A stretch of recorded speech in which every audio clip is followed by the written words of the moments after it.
সম্মানিত ভিউয়ার্স, আসসালামু আলাইকুম। আশা করি সকলে ভালো আছেন। আপনারা দেখছেন কৃষি তথ্য ভান্ডার ইউটিউব চ্যানেল। আমি মোহাম্মদ মোখলেসুর রহমান আবারও চলে আসলাম নতুন একটি ভিডিও নিয়ে।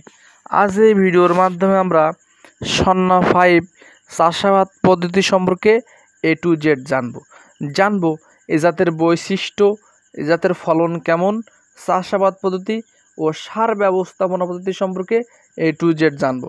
সম্মানিত ভিউয়ার্স, সন্না 5 এটি কিন্তু ব্যাপক প্রচলিত একটি উচ্চ ফলনশীল ধানের জাত। তবে আমনে কিন্তু অধিক পরিমাণ ফলন বৃদ্ধি পায় এই ধানে।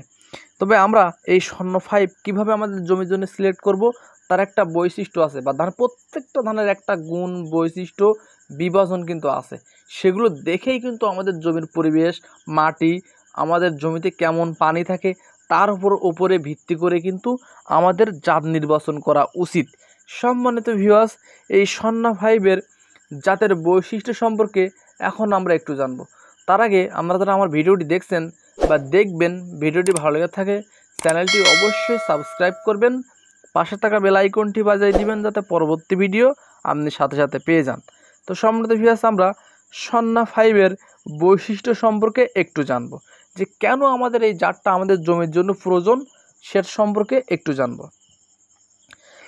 মাঝারি মোটা চাউলের একটি জাত, ভাত খেতে ভালো, ঝরঝরে, জীবনকাল 140 দিন, গাছের উচ্চতা 110 সেন্টিমিটার, বিএলবি পাতা পড়া রোগ প্রতিরোধক একটি ধান। এই জাতটি অন্যান্য জাতের তুলনামূলক রোগ বালাই নাশক অনেক কম।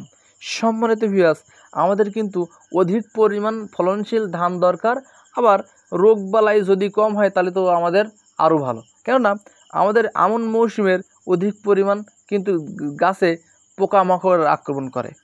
এই পোকামাকড় আক্রমণ যদি আমাদের গাছে কম হয় তাহলে কিন্তু আমরা অধিক পরিমাণ ফলন বৃদ্ধি পাবো, আমাদের কীটনাশক খরচটা অনেক কম লাগবে। এজন্যই সম্মানিত ভিউয়ার্স, পাতা পোড়া রোগ কিন্তু একটা মারাত্মক রোগ। এই রোগটা কিন্তু অটোমেটিক ধানটা প্রতিরোধক একটা ধান সন্না 5। এজন্য আর এই সম্মানিত ভিউয়ার্স, এই সন্না 5 কিন্তু বাতাস সহনশীল একটি ধানের জাত। এটা কিন্তু সহজেই বাতাস সহনশীল, কাণ্ড শক্ত হওয়ায়, গাছটা মজবুত হওয়ায় কিন্তু বাতাস সহ্য করতে পারে। অনেক ধান আছে যেগুলো বাতাসে হেলে যায়, পড়ে যায়, আবার চাষিদের কাটতেও একটা খরচ হয়, সেটা অনেক ব্যয়বহুল। তা থেকে এই সন্না 5 কিন্তু উচ্চ ফলনশীল জাতের একটি ধান, আমন মৌসুমের একটি ধান, এবং এই ধান চাষাবাদের মাধ্যমে কিন্তু অধিক পরিমাণ লাভবান হওয়া যায়। তবে এই বৈশিষ্ট্য দেখে কিন্তু আমাদের জমিতে চারা রোপণ সিলেক্ট করতে হবে, যে বীজ সিলেক্ট করতে হবে, যে আমরা কী ধরনের বীজ আমাদের জমিতে রোপণ করব। এই সন্না 5 ফলন কেমন সে সম্পর্কে একটু জানি। 33 শতকে 1 বিঘা জমিতে আমাদের কিন্তু 25 মণ ফলন হয় এই সন্না 5। তবে সম্মানিত ভিউয়ার্স, আমরা চাষাবাদ পদ্ধতি কী সম্পর্কে জানি, যে কিভাবে আমরা চাষাবাদ করব। আমরা বীজতলা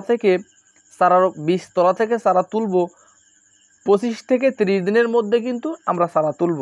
কেননা 1 মাস ওভার হয়ে গেলে কিন্তু ওই বীজতলায় কিন্তু আমাদের চারার দৈহিক বৃদ্ধি ঘটে, সেখানে শিকড় অধিক পরিমাণ লেগে যায়।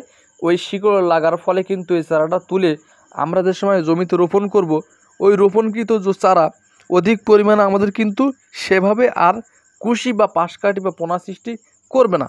এই জন্য 25 থেকে 30 দিনের মধ্যে আমরা আমাদের প্রস্তুতকৃত জমিতে রোপণ করব। রোপণকৃত চারার সংখ্যা হবে 3 থেকে 4টি করে। সম্মানিত ভিউয়ার্স, রোপণকৃত প্রতি গোছায় চারা হবে 3 থেকে 4টি করে, এবং সারি থেকে সারির দূরত্ব হবে 25 থেকে 15 সেন্টিমিটার। এখন জানব সার প্রয়োগ বা সার ব্যবস্থাপনা পদ্ধতি সম্পর্কে একটু জানব।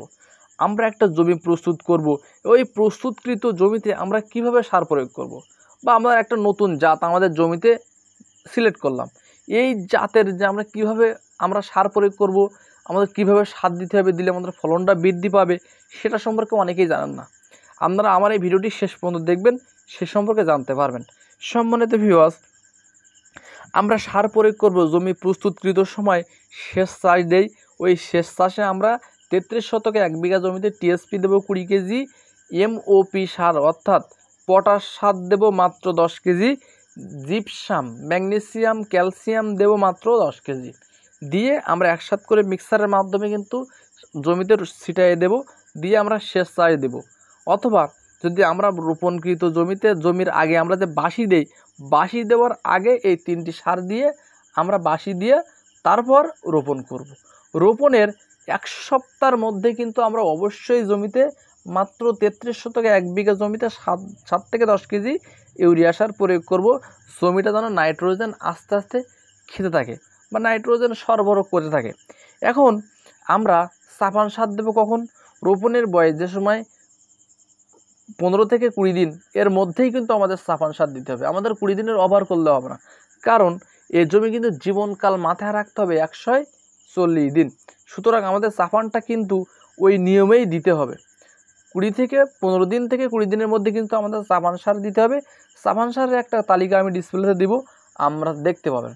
এই জমিতে সাফান সার আমরা যেভাবে দেব, ইউরিয়া দেব বিঘা প্রতি 20 কেজি ইউরিয়া দেব 33 শতকে, জিঙ্ক দেব 1.5 কেজি, ডিএপি দেব 10 কেজি, ম্যাগনেসিয়াম দেব 3 থেকে 4 কেজি, থিওবিট দেব অ্যাগ্রোভেট ডিএফ, এই অ্যাগ্রোভেট ডিএফ দেব মাত্র 1 কেজি।